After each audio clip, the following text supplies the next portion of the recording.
Assalamualaikum warahmatullahi wabarakatuh. Alhamdulillahirabbil alamin. Wabihi nasta'inu ala amri dunya waddin. Sayyidina Maulana Muhammadin wa ala alihi washabihi ajmain, amma ba'du.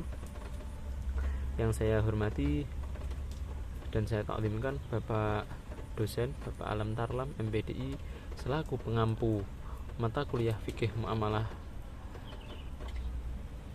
di Universitas Cyber Syekh Nurjati Cirebon. Perkenankan, saya Jalaluddin Al-Yamani, kelas B23, untuk menjelaskan sedikit tentang khiyar. Jadi kali ini kita akan belajar tentang khiyar. Nanti kita akan belajar tentang khiyar dan memahami khiyar dalam jual beli Islam.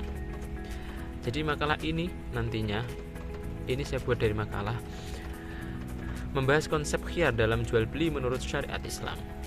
Jadi khiyar adalah hak pilihan atau hak memilih bagi penjual atau pembeli untuk melanjutkan atau membatalkan transaksi dalam jangka waktu tertentu. Konsep ini penting untuk menjaga keadilan dan transparansi dalam transaksi ekonomi.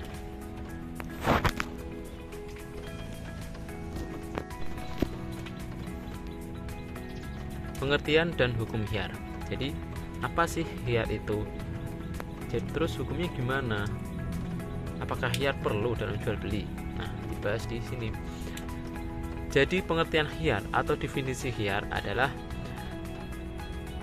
suatu pilihan, yaitu hak untuk memilih antara penjual maupun pembeli untuk melanjutkan ataupun membatalkan akad jual beli dalam waktu tertentu. Lalu bagaimana hukum khiyar? Hukum khiyar diperbolehkan dan sah menurut Islam. Hal ini didasarkan pada Nabi Muhammad SAW. Dawuhnya Nabi Muhammad SAW yang melarang peniadaan khiyar dalam jual beli. Jadi Kanjeng Nabi sendiri mencontohkan, memberi contoh. Memang khiyar itu perlu dan wajib untuk ada dalam suatu transaksi jual beli. Karena tujuannya apa? Karena tujuannya untuk memberikan perlindungan kepada pembeli dan penjual agar tidak ada yang dirugikan dalam transaksi. Jadi kedua belah pihak itu tidak ada yang dirugikan, baik penjual maupun pembeli.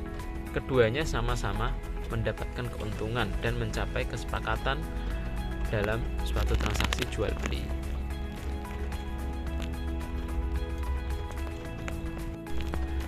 Lalu apakah ada macam-macam khiyar atau khiyar hanya satu saja?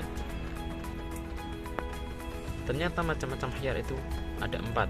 Yang pertama yaitu ada khiyar aib, khiyar waktu yang kedua, yang nomor 3 ada khiyar majelis, dan nomor 4 ada khiyar syarat.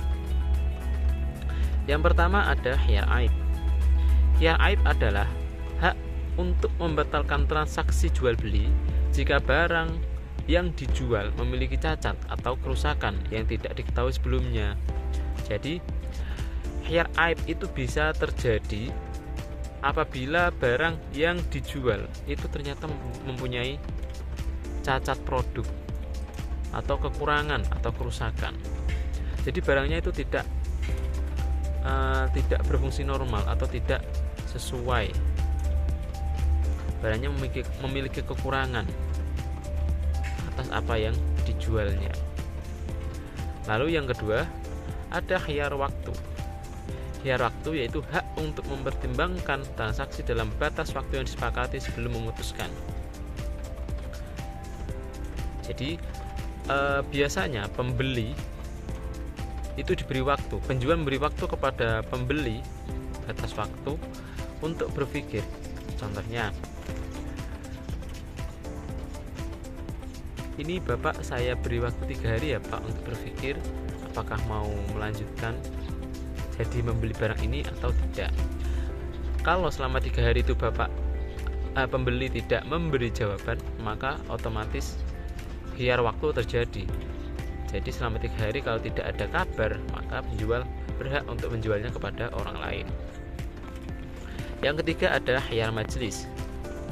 Nah, khiyar majelis ini yang umum berlaku dan sering terjadi di antara kita. Jadi umumnya kebanyakan kita itu bertransaksi menggunakan khiyar majlis. Jadi apa itu khiyar majlis? Yaitu hak membatalkan atau menyepakati, menyetujui selama kedua belah pihak masih berada dalam majelis atau tempat transaksi berlangsung. Jadi khiyar majlis itu bisa dibatalkan, maksudnya khiyar majlis itu bisa terjadi dalam satu majelis atau tempat transaksi berlangsung. Dalam arti itu ketika itu. Jadi ketika itu juga tidak ada syarat apapun, tidak ada waktu apapun. Jadi ya di situ, di suatu tempat itu.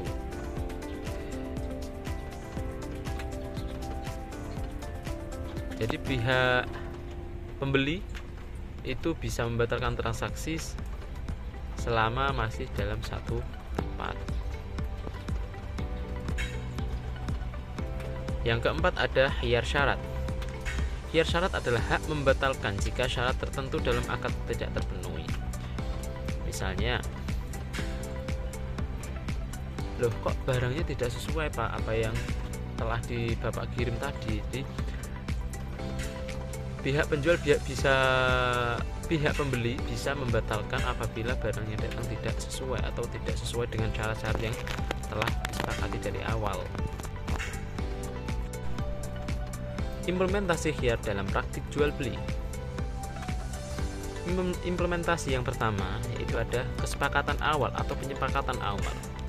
Kesepakatan jenis khiyar dan syaratnya harus jelas sebelum transaksi dilakukan. Yang kedua, ada pemberitahuan, yaitu menggunakan hak khiyar harus diberitahukan secara langsung dan dalam waktu yang wajar. Jadi antara penjual dan pembeli itu harus ada pemberitahuan, ada info yang jelas mengenai nanti khiyarnya bagaimana atau dalam waktu yang sampai mana, sampai kapan. Lalu yang ketiga, implementasi yang ketiga ada ijab dan qabul. Transaksi harus sah dengan penawaran dan penerimaan barang yang jelas agar khiyar berlaku. Lalu implementasi yang keempat adalah adanya batas waktu. Waktu yang disepakati untuk menggunakan khiyar harus dipatuhi agar transaksi sah. Jadi kedua belah pihak itu harus ada waktu yang ditentukan. Ini barangnya mau gimana, mau dikasih waktu sampai berapa hari Pak untuk barang ini Bapak mengambilnya atau tidak, seperti itu. Lalu ada langkah-langkah lanjutan lagi dalam implementasi khiyar, yaitu yang pertama ada evaluasi barang. Pembeli berhak untuk memeriksa barang dan membatalkan jika ditemukan cacat atau ketidaksesuaian. Lalu kedua ada dokumentasi. Setiap transaksi dengan khiyar sebaiknya didokumentasikan untuk menghindari sengketa atau kecurangan dalam jual beli. Yang ketiga yaitu adanya pendidikan dan sosialisasi. Jadi masyarakat itu perlu memahami antara hak dan kewajiban sebagai penjual maupun pembeli dalam keterkaitan dengan khiyar agar dapat menggunakannya dengan bijak dan sesuai syariat.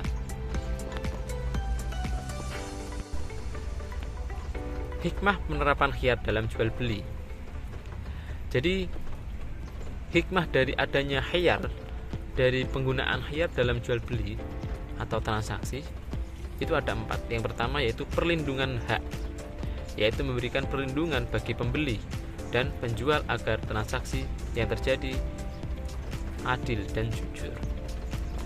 Yang kedua yaitu mencegah penipuan. Jadi khiyar itu melarang penjualan barang-barang yang cacat tanpa pemberitahuan untuk mencegah kerugian. Lalu hikmah yang ketiga, mendorong kejujuran, yaitu meningkatkan kepercayaan dengan transparansi dalam transaksi. Jadi antara penjual maupun pembeli itu didorong untuk bersikap jujur dalam transaksi jual beli, karena kejujuran dan keadaan itu perlu dalam jual beli untuk menjadikan keberkahan tersendiri dalam transaksi jual beli. Yang keempat yaitu meningkatkan kualitas. Dengan adanya khiyar, penjual lebih berhati-hati untuk menjaga mutu dan barang yang dijual, Jadi dengan adanya khiyar, maka penjual akan menjaga mutu dari barangnya, memberikan barang yang baik kepada pembeli. Untuk keberlanjutan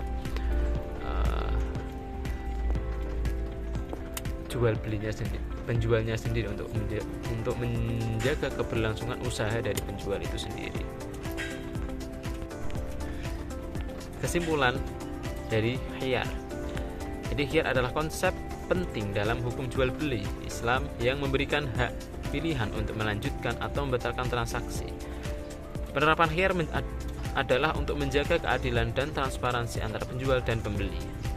Dengan memahami pengertian, hukum, dan jenis implementasi dan juga hikmah khiyar, maka akan membantu pelaku ekonomi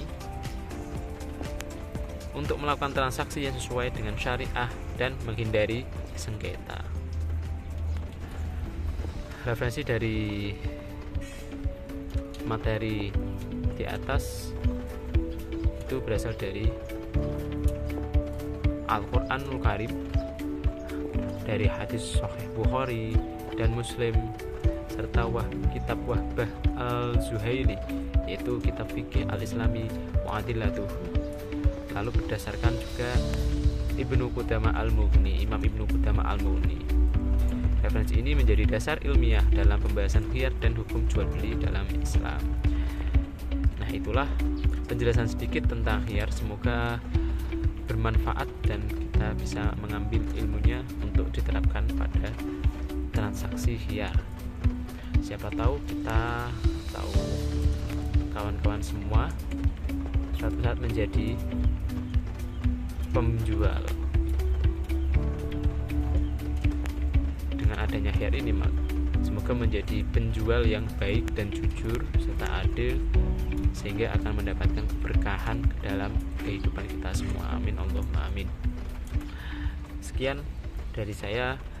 Mohon maaf apabila ada kata-kata yang salah atau penyampaian yang kurang benar. Mohon maaf yang sebesar-besarnya. Billahi taufiq wal hidayah. Wassalamualaikum warahmatullahi wabarakatuh.